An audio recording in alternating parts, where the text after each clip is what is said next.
هسه راح اروح اشتري.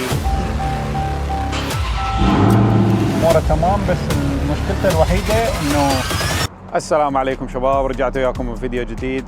طبعا قبل شويه طلعت من الشغل وقلت خل اصور للشباب فيديو على السريع. راح اسمعكم صوت السوبر، وهمين راح اروح اغسل السياره، وهمين اكو سياره ان شاء الله اريد اشتريها اللي هي هونداي الانترا. لان الصراحه شباب هاي السياره اسوقها يوميا للشغل ولاي مكان اريد اروح له، وهو هذا المفروض هذا الصحيح. بس بالفتره الاخيره دا اشوف انه انا دا ازيد عليها مايلات، واقول حرامات. يعني السياره بعدها ما ماشيه ونظيفه، وهمين جاينا شتاء والجو يعني ما ادري اذا تشوفون حاليا بارده يمنا، قامت تبرد الدنيا، وبعد كم يوم اذا تبدي تمطر او تنزل ثلج فتقدر اطلع بيها. يعني اول شيء همينه بالثلج الصراحه كلش مو زينه، يعني لان تعرفون دفع خلفي، وهمينه هيك سياره حرامات تطلعها بالثلج. ما اقول لكم ما راح اسوقها بالثلج، بس يعني ايام راح تكون محدوده، او يعني حسب الجو. تعالوا وياي هسه حاليا خل اشوفكم السياره. طبعا صار لي 4 ايام 5 ايام ما غاسلها، والصراحه شباب بسبب الامطار يمنا كلش مزعجه، بحيث انا قبل كم يوم غسلتها وبنفس اليوم مطرت. ما اعرف اذا يبين، السياره كلش وسخه. شوف هاي همين هنا همينه عندك. هذا اكثر مكان تتوسخ بيه الشارجر، مو شرط الريداي، بس هي اكثر مكان تتوسخ بيه، خاصة هناك اللي ورا. عندك ذني هنا همين الفنادر اللي ورا شوية من هنا دعامية. بس خليكم هنا سمعكم صوت السوبر تشارج شوية، وحتى وراها نروح نغسلها. نفتح الميد، ما شاء الله ذكروا الله يا جماعة الخير. هسه راح اسمعكم صوت السوبر تشارج. طبعا انا هذا عندي مايك، هذا المايك دي جي اي، هذا افضل مايك شباب حاليا.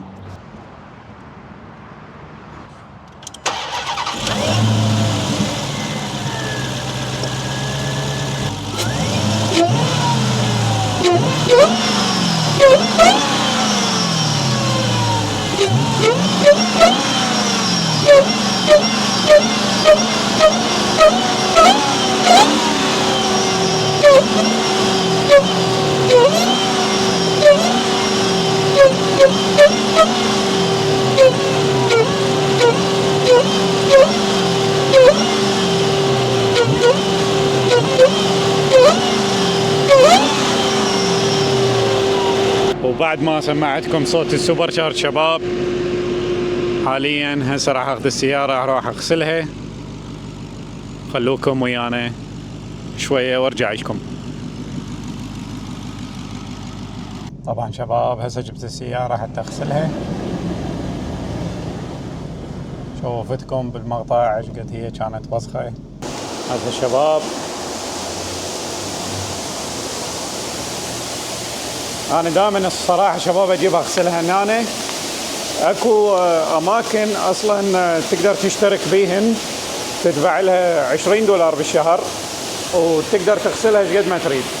بس الصراحه وياكم شباب ذنيكه بيهن هذن اللي يفترن السفنجات ما ادري ايش يسموهن، وهاي كلش مو زينه على جلد السياره والصبغ.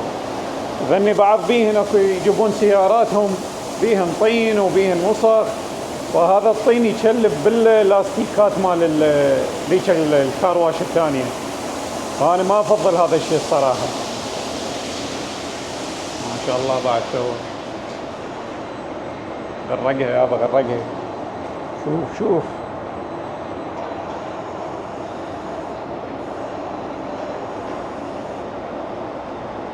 طبعا انا دائما اغسلها هنا انا الشفا واطلع.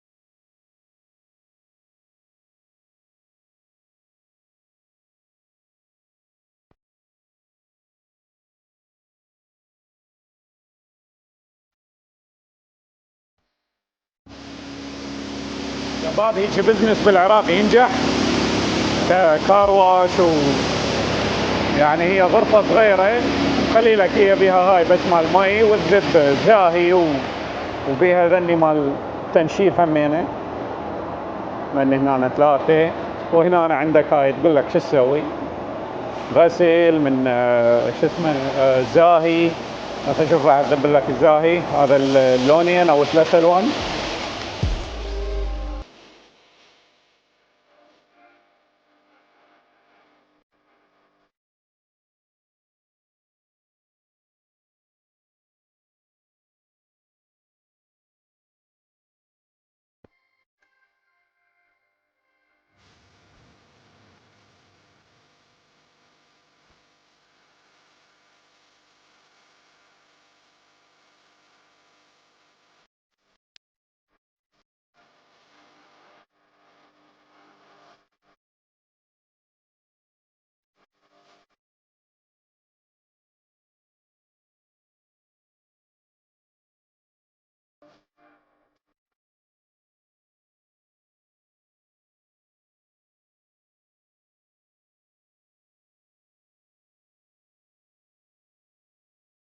طبعا بعد زاهي 3 الوان.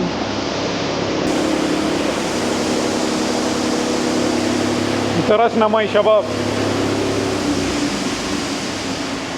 يلا فدوى للريداي فدوى للريداي شباب. اريد اغير رقمي حاليا هو مسوي سلو.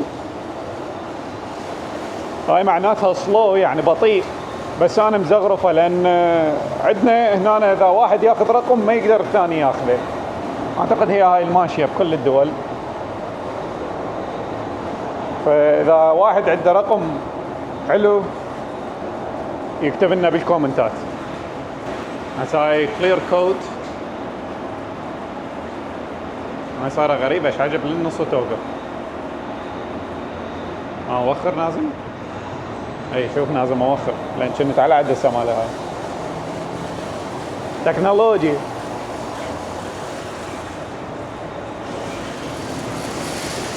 لا ما يشاق هذا رئيسا.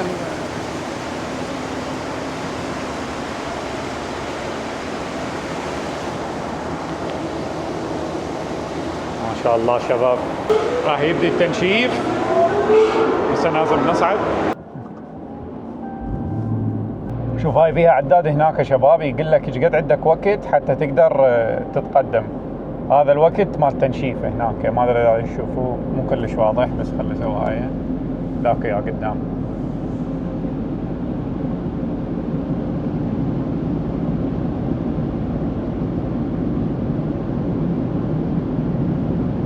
نازم على كيف عندك 1.5 دقيقة لو 2 دقيقة نشف السيارة كلها. شوف هسه لاني اللي فوق لاني هنا بلورات مال هواء وينشف لك السيارة. فردوا لي مثل ما ادري اذا سمعتوني قبل شويه ردوا لي على بالكومنتات هل هذا هيجي بزنس او شغل ناجح بالعراق؟ يعني واحد يفتح له هيجي شلون المحل صغير ويخلي بيه اذن الاجهزه وهي تنظف السياره من وحدها مجرد انت بس ما تدفع بالدخوليه وهي الاجهزه تسوي كل شيء تنشف وزاهي ومن هاي الحبشكلات. هسه تقريبا انا حرجع اطبق اللي ورا حتى انشف السياره لان قلت لكم ذاكر لكم انا بالفيديوهات السابقه انه هذا الكار واش هو زين واموره تمام بس مشكلته الوحيده انه ما ينشف زين. لازم انت تنشف. هسه احنا شو نسوي نروح نطبق هناك وننشف. انا بالعاده شو اسوي بس هسه لين دخل شخص ابقى جوه وانشفها لان ما احب انشفها على الشمس لان هو الشمس همينه مو السياره مرات حاره وتنشفها على الشمس فتقوم تطقع مرات شويه. هسه هنا انا اطبقها على الفي وراح انشفها بسرعه.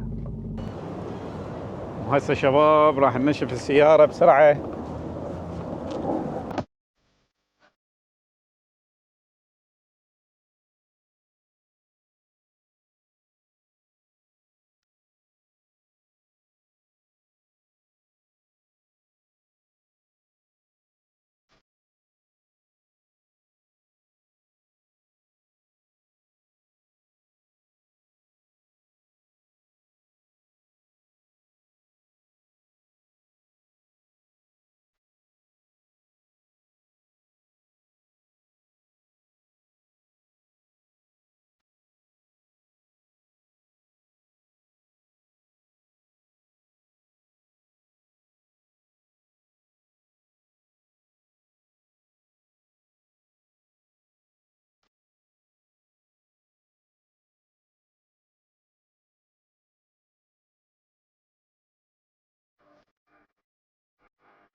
هاي المكان اللي اقول لكم عليه شباب. شوفوا هسه هاي المحطة اللي هنا، هاي محطة هنا مال توفيل بنزين، وهاي هنا مطعم، وهمينا شلون السوبر ماركت صغير، وهذا هنا الكارواش.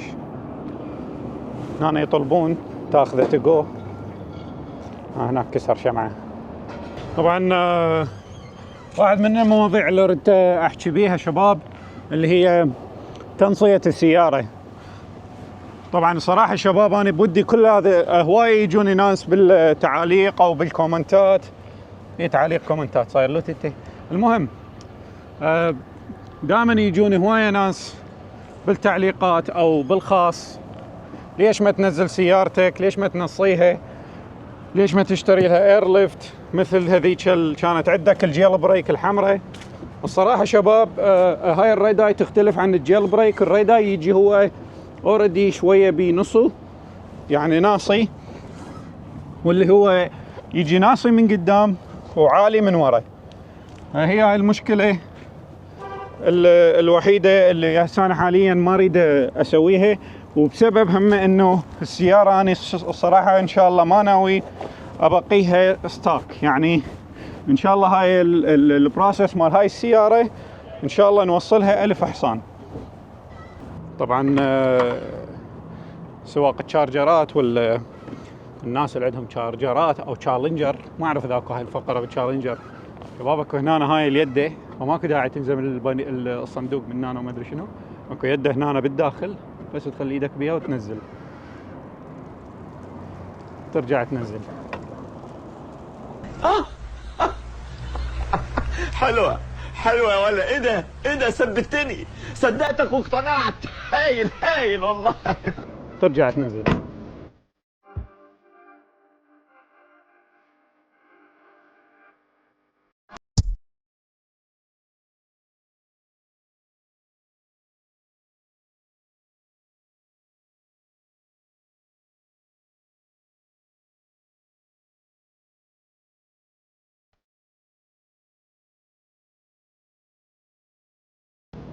طبعا شباب بعد ما خلصت غسل الهيلكت ريداي، هسه راح اروح اشتري الهونداي الانترا. اخلوكم ويانا. طبعا شباب رجعت للبيت بسبب يقول لي ان التاير هذا نازل شويه ونازم انفخه، فصراحه رجعت للبيت ما رحت للسياره، فقلت خله نفخه واروح للسياره. تعالوا وياي هسه اشوفكم بسرعه شو راح نفخه. طبعا كل دات شارجر او تشالنجر المفروض يجي بيها مال الهواء، واللي هو يجي مثل هذا، وهذا يجي بيه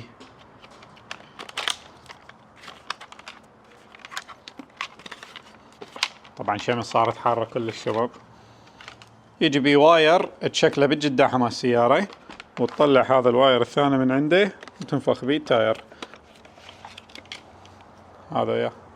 طبعا شباب حاليا دا يقرأ التاير عندي 30 او لا 27، راح اخليه ينفخ شويه لحد ما يوصل 30. وشباب ديك السياره الانترا اللي قلت لكم عليها انا مو راح اروح اشتريها، العفو، انا راح اروح اجيبها، لان اني مشتري السياره ومصلحها، وهاي ضرباتها مثل ما راح اشوفكم صورها صلحتها. راح اروح اجيبها من بيت صاحبي، وهسه همين راح اصور لكم اياها من كانت مضروبه ومن صلحت، وراح اجيبها هنا. يا ترى راح استخدمها؟ يمكن استخدمها، لان قلت لكم حاليا دا يتغير الجو عندنا، واذا جتني بيها بيعه زينه همينه يجوز ابيعها واشتري غيرها.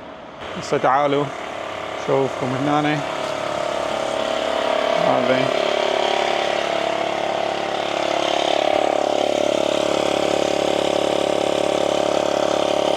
المفروض هيك تمام.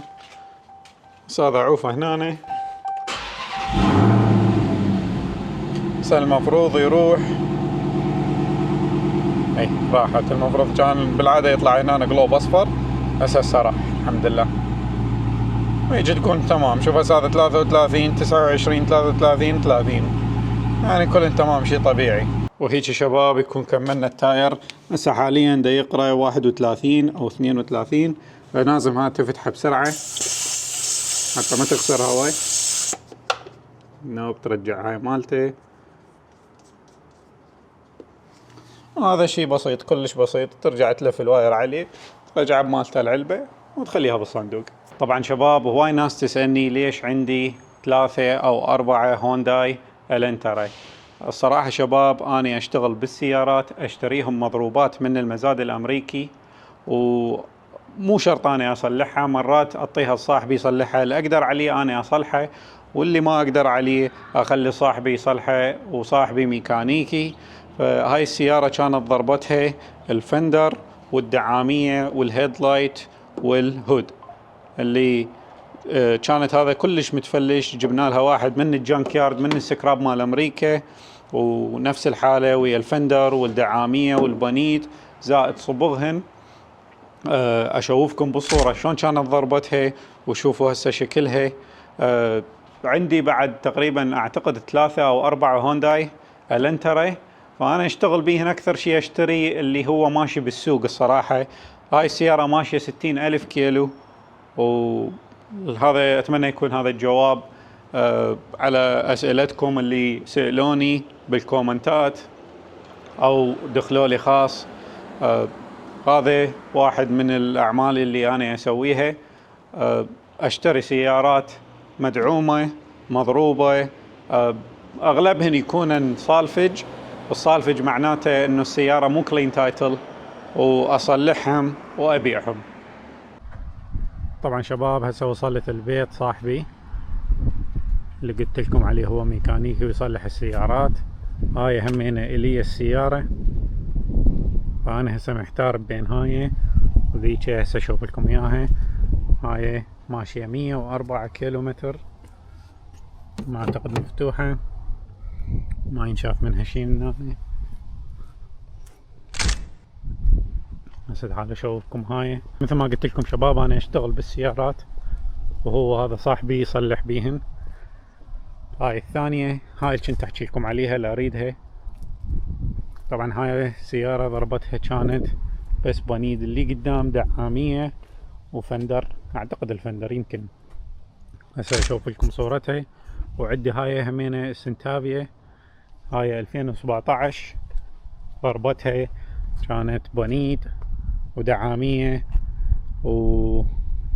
واللايتات همينة كانن جبت لها من السكراب مال اللي موجود بولايتي.